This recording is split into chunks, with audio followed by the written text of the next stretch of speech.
let's start with you, Dipsy. You think it's an outdated... What do you mean by that? I mean, I think safety is so much more important than etiquette, especially on public transport. Okay. You know, modern day world that we live in is a little bit dog eat dog. You know, morning rush hour commute. It's stressful enough for mums trying to get their kids out the door. And then when you finally get that seat, you think the angels are smiling down at you. And then someone expects you to give that seat up for somebody. It's just not right. Prince George was pictured playing with a toy gun. There were massive arguments on social media, and many people said that it was irresponsible. Do you think they were irresponsible? Well, I'm really interested in the psychological and physiological aspects of what happens when people see guns in their mind. Now, I know that there has been extensive studies on this, and there's been a study in America that's done, and it says that when you look at a weapon, regardless of whether it's a toy or a real weapon, the amount of aggression tendency and thinking about aggression in the brain goes up. So because I'm a hypnotherapist, I'm coming from a psychological perspective.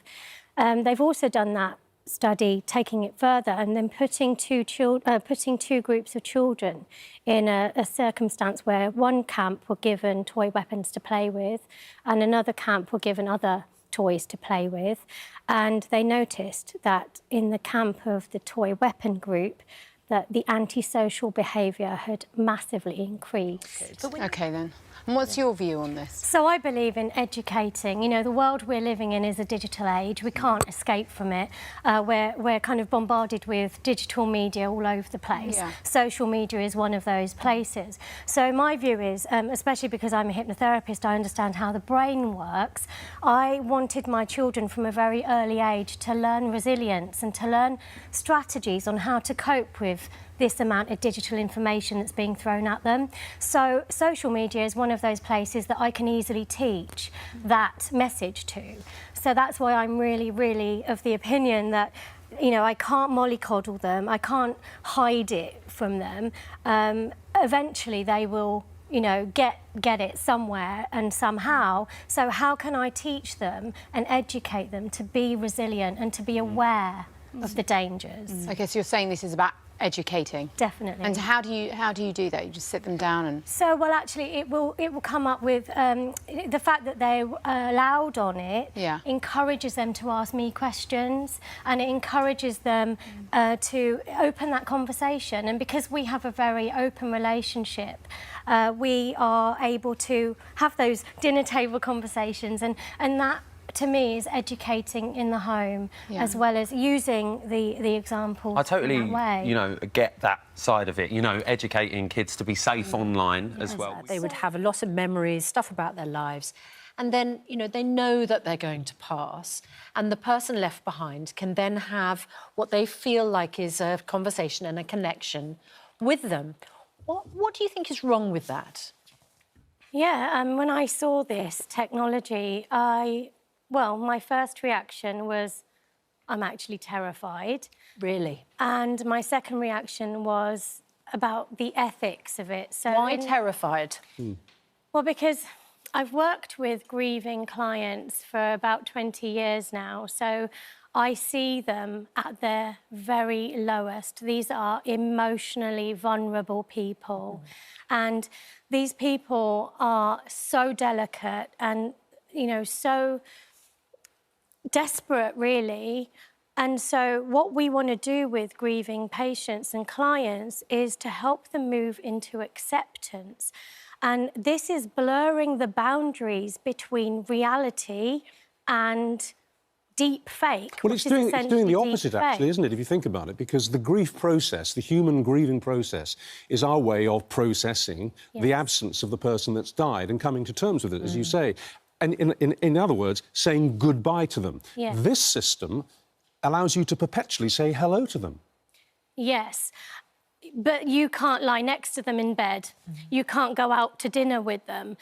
If my partner died and I was having an expensive Zoom chat with him, that would not cut it. And also, looking at the positives of social media, so the networking, the communication, the sharing. So there is a lot of positives in social media and networking that we can kind of focus on. Yeah. So, like the world, you know, it's going to have a negative filter and a positive filter. So my job is all about, like, OK, let's not dwell on the negative. We know it's there, but let's kind of move it forward and see what we can kind of get out of this. How can we use this in a constructive and positive and productive way? Through the generations. I mean, children have played with, you know, bows and arrows or guns, toys of all these sorts of things for years, hundreds and hundreds of years.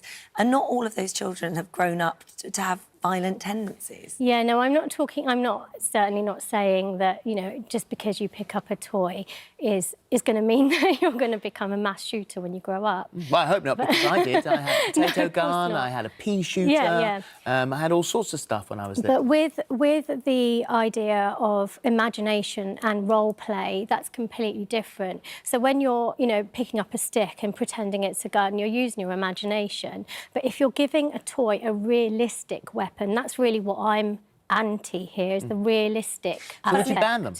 So I would ban the realistic aspect of weaponry. Toys and weapons, I don't think, should be in the same sentence. What about, I mean, at the moment? But I wonder whether it might also interrupt the process of healing. It will completely interrupt the process. Part of the worst part of grief is that at some point you have to accept that someone is gone. And this would perhaps keep rubbing off the scab of that wound. It's totally rubbing off the scab, and then it is rubbing salt into the wound as well, and it's going to actually damage that person's ability to move forward and move on, and that's terrifying. I've been trying to think. I kind of understand that, but I don't agree, because children... Are you saying that children are less important than adults? Yes. Oh, my God. Really? Yes. Children Why? are lovely, but actually an adult deserves the seat, whether they're, obviously assuming that they're not pregnant and they're of a sort of middle age. Children are less important than adults? Yes, the respect goes to adults. That is sort of the way of the life, and a child needs to know. I think an adult's and a parent's job is to educate that child so that they turn out in the right way. I take what you're saying, but I also absolutely agree with Dipti, and I think I'm not being rude when I say you haven't got kids, but ask you a question. Do you want a man to open a door for you? Do you want a man to give up his seat for you? Or is that, in the world we live in, is that not wanted nowadays? Serious question. I am actually quite an independent person, so I wouldn't expect a man to open the door for me.